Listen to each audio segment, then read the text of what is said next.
Saya hanya bisa bicara tentang diri sendiri, bukan orang lain. Banyak tahu kami 45 tahun di Papua, dan tahun 77 waktu kami datang, saya dan istri baru nikah dan kami punya panggilan dalam hidup ini. Kami mau buat pelayanan yang orang lain tidak bisa buat atau tidak mau buat. Kalau orang lain bisa, silakan. Kami mau cari pelayanan yang orang lain tidak mau. Itu yang bawa kami ke Papua, Irian Jaya, dan ke suku yang paling terisolir, paling terkebelakang. Di daerah selatan, Merauke, tapi di tengah hutan, bukan dekat kota Merauke. Dan kami masuk dengan pesawat air, turun di sungai, dan mulai menyatu dengan satu masyarakat yang belum pernah ketemu orang dari luar. Kami yang pertama. Dan sesudah 1 bulan di sana, saya dapat hadiah di Papua. Namanya malaria. Setelah saudara datang ke Papua, pasti ada hadiah, pemberian malaria. Dan malaria di Papua bukan malaria ringan. Ini malaria paling ganas di dunia. Angkatan Laut dari Amerika sudah buat penelitian di seluruh dunia dan mereka menemukan di Papua adalah malaria yang tidak selalu bisa diobatin dengan obat yang ada. Selalu mutasi baru. Dan saya dapat malaria, panas tinggi, menggigil, muntah, dievakuasi dengan pesawat air keluar kembali. 2 minggu lagi, malaria lagi. Dievakuasi keluar, sembuh kembali, malaria lagi. Setiap bulan malaria, 1 tahun, 2 tahun, 3 tahun, malaria terus. Saya tanya Tuhan, kenapa saya dapat malaria? Apakah saya punya panggilan untuk sakit? Karena saudara, saya tidak punya teologi penderitaan. Saya punya teologi kemakmuran yang Amerika sudah bawa ke Indonesia, maaf. Tapi teologi penderitaan saya tidak punya. Saya harus belajar itu di Indonesia. Di mana saya percaya Tuhan adalah Jehovah Rafa yang mau menyembuhkan.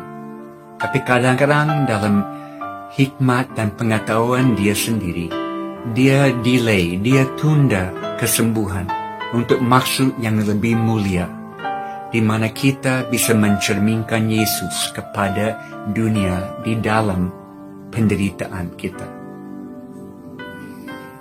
Dan saya dapat malaria terus sampai tahun ketiga ada terobosan dan banyak orang bertobat di suku kami, sampai menjadi kegerakan 80% suku ini percaya Yesus.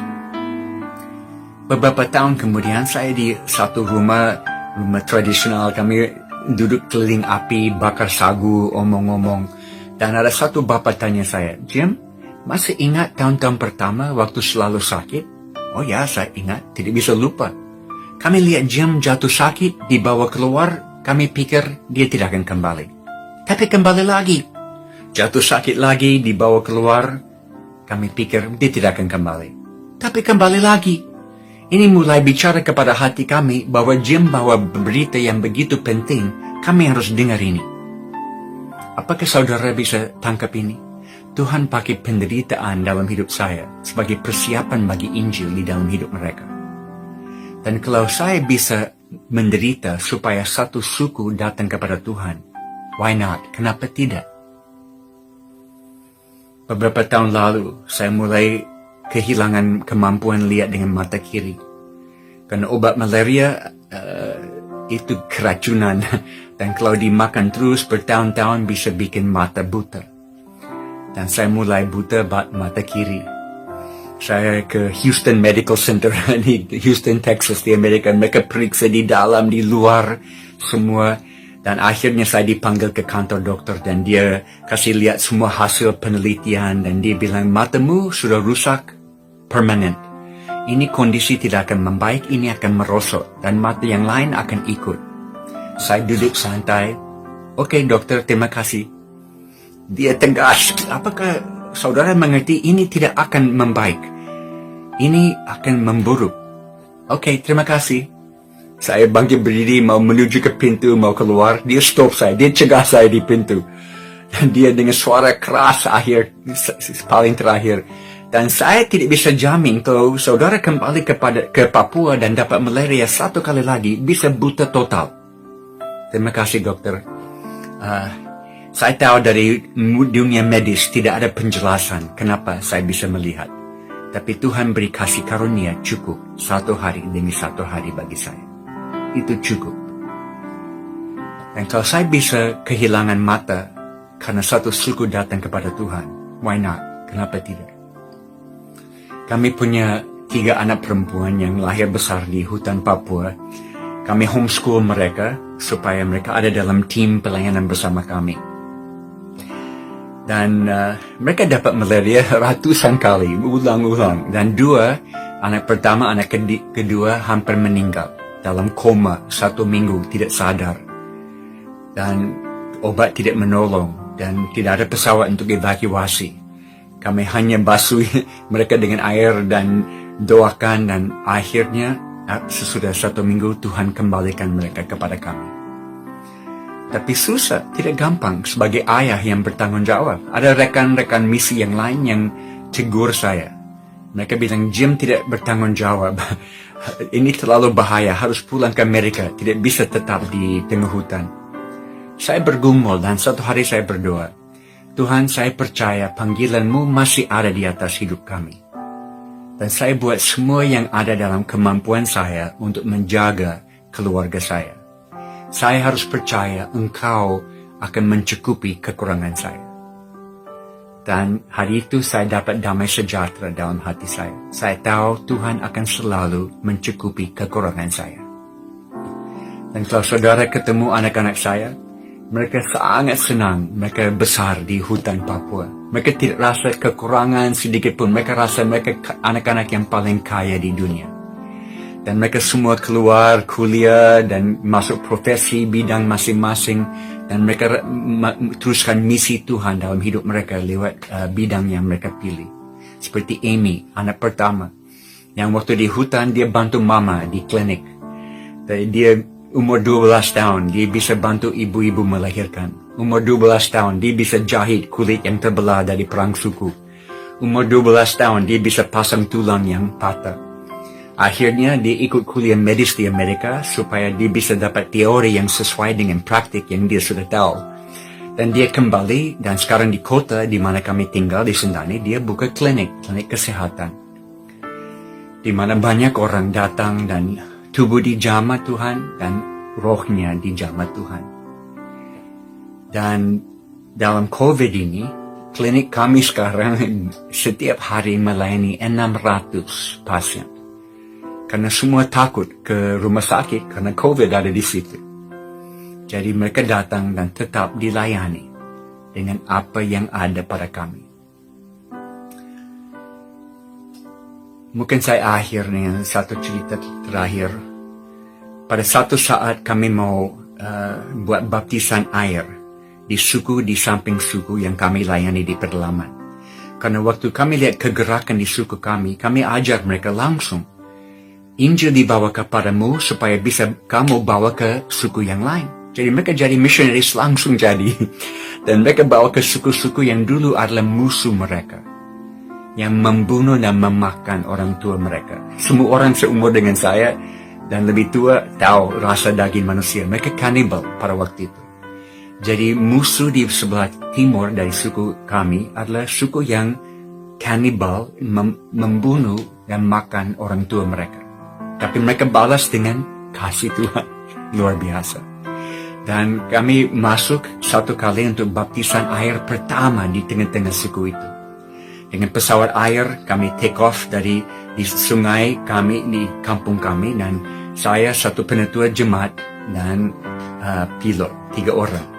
Karena di mana kami mau turun itu sungai sempit, kecil dan tidak bisa terlalu berat, harus ringan. Karena pesawat hanya bisa landing dan take off di sungai yang tanjung cukup memungkinkan. Jadi kami turun dari pesawat dan pilot bawa pesawat ke tempat lain, layani missionaries yang lain, nanti sore akan datang jemput. Hari itu kami buat baptisan air, banyak orang dibaptis, ada banyak makan, dan kami nikmati hari itu. Sore pesawat mau datang jemput, dan kami lihat awan-awan hitam yang berkumpul di bagian timur dan sebentar akan ada hujan. Oke, kami harus naik pesawat cepat. Pesawat turun, kami siap-siap naik. Tapi karena hujan mau turun, pilot tidak punya waktu untuk cek float-float, pelampung-pelampung yang ada retak-retak dan air bisa masuk ke dalam bikin berat pesawat. Dia selalu pompa air keluar dari float-float itu. Tapi dia tidak punya waktu karena hujan mau datang. Dia putar pesawat ke ujung tanjung, dia mau mulai take off. Dan waktu dia mulai dapat kecepatan cukup, dia tidak bisa naik. Karena angin yang tiup dari bagian timur tiba-tiba berubah 180 derajat dan datang dari bagian barat. Tidak ada kaus angin, tidak bisa tahu. Tapi waktu dia coba naik, angin dari belakang menahan pesawat di bawah. Sampai kami mendekat ujung tanjungnya, di mana semua belok ke kiri tidak kelihatan lagi. Dia full gas dan pesawat naik sedikit di atas air dan mulai keluar di atas tanah. Tapi di depan kami ada hutan yang begitu tinggi dan kami sebentar akan tabrak dengan pohon-pohon. Saat terakhir, pilot tarik satu lever yang ada di dalam kokpit pesawat itu, yang setel kabel sayap kanan dan kiri. Dia tarik full flaps dan buat sayapnya putar dan efeknya pesawat loncat ke atas pohon-pohon. Kami keluar ke atas. Tetapi ada satu kabel yang ada kerusakan sedikit dan waktu dia tarik full flaps, tekanan itu membuat kabel itu putus di udara dan pesawat mulai jatuh. Tidak bisa dikendalikan oleh manusia, tapi bisa dikendalikan oleh Tuhan. Seperti suku ini, orang-orang di suku ini selalu bilang, Jim, waktu pesawat naik ke atas, Tuhan memegang sayapnya. Dan hari itu betul, Tuhan memegang sayapnya. Karena kalau kami turun dan jatuh ke tengah-tengah hutan yang padat, pasti terbakar, hancur total, tidak bisa hidup. Tapi pesawat jatuh ke bagian kiri, di mana sungai sudah belok ke situ, tidak kelihatan dari kami. Dan pesawat jatuh ke dalam air yang dangkal, satu float patah lepas, satu sayap patah lepas, tapi yang sisanya masuk ke dalam air, terbalik, mulai tenggelam. Di dalam beberapa detik kami ada di bawah air, hanya ekornya ada di atas air. Air masuk ke dalam pesawat cepat, saya coba buka pintu, tapi sayapnya sudah patah dan menghalang buka pintu, tidak bisa. Pilot, dia lihat dari ekor pesawat yang ada di atas air, dia lihat terang matahari yang masuk ke dalam. Karena di ekor pesawat Cessna itu ada satu pintu bagasi kecil yang hanya bisa dibuka dari luar, tidak bisa dibuka dari dalam. Tapi ini sudah buka. Siapa yang buka pintu itu? Tuhan sudah buka supaya ada cara untuk kami keluar. Pilot bilang, ayo ikut saya. Dia lepas bang pengaman dan dia mulai keluar dari ekornya. Saya mulai ikut dia dan saya sadar di belakang saya ada penetua jemaat yang sangat ketakutan. Dia berteriak, tolonglah saya, saya akan mati. Karena saudara ini hari pertama dia naik pesawat. Dia tidak tahu caranya pasang ban pengaman. Saya sudah buat semua untuk dia. Dan bukan hanya satu di pinggang, tapi ada satu lagi, 3 ban. Kompleks. Saya pasang dan bongkar semua untuk dia. Saya pikir bagaimana saya bisa bantu dia dalam beberapa detik dengan air masuk. Kami tidak punya waktu lama. Saya balik mau bantu dia. Dia duduk di situ dengan semua ban lepas. Dia tidak tahu bagaimana dilepaskan atau siapa yang lepaskan. Ada malaikat yang bantu dia. Saya ambil tangan. Saya keluar dari pintu bagasi itu. Saya tarik dia keluar dan waktu kaki dia lepas dari pintu, kami semua ada di luar. Ekor pesawat ke bawah. Kami hitung 1 menit. Dari point of impact sampai pesawat ada di bawah. Cukup 60 detik kami bisa keluar. Dan kami berenang sampai ke pinggir kali dan kami bermalam di situ. Tunggu search and rescue esok hari. Dan malam itu hidup saya seperti video yang diputar. Dan saya lihat semuanya dan saya sadar seharusnya saya sudah mati dengan pesawat yang terbakar di hutan. Tapi Tuhan berikan waktu tambahan, extra time, dengan tujuan yang hanya Dia tahu. Dan Kolose pasal 3, ayat pertama menjadi lebih berarti. Saya mau cari perkara-perkara di atas, bukan perkara-perkara sementara di sini. Karena hidup ini tersembunyi di dalam Dia di sana. Ini yang saya sampaikan lewat firman hari ini, saudara. Kita punya waktu terbatas. Mari kita kejar dengan segalanya yang kita punya, memenuhi panggilan Tuhan.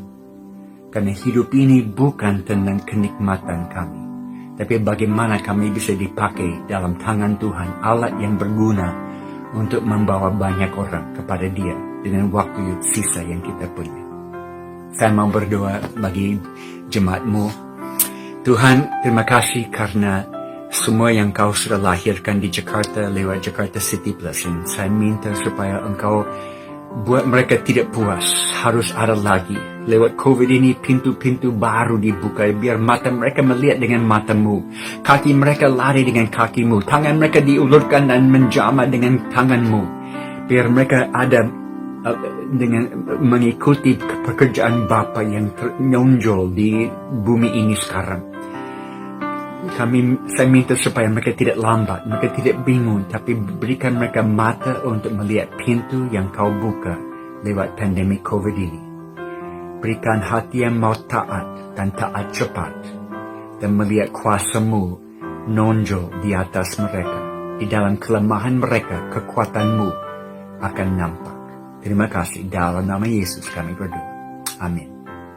Tuhan menyertai kita semua.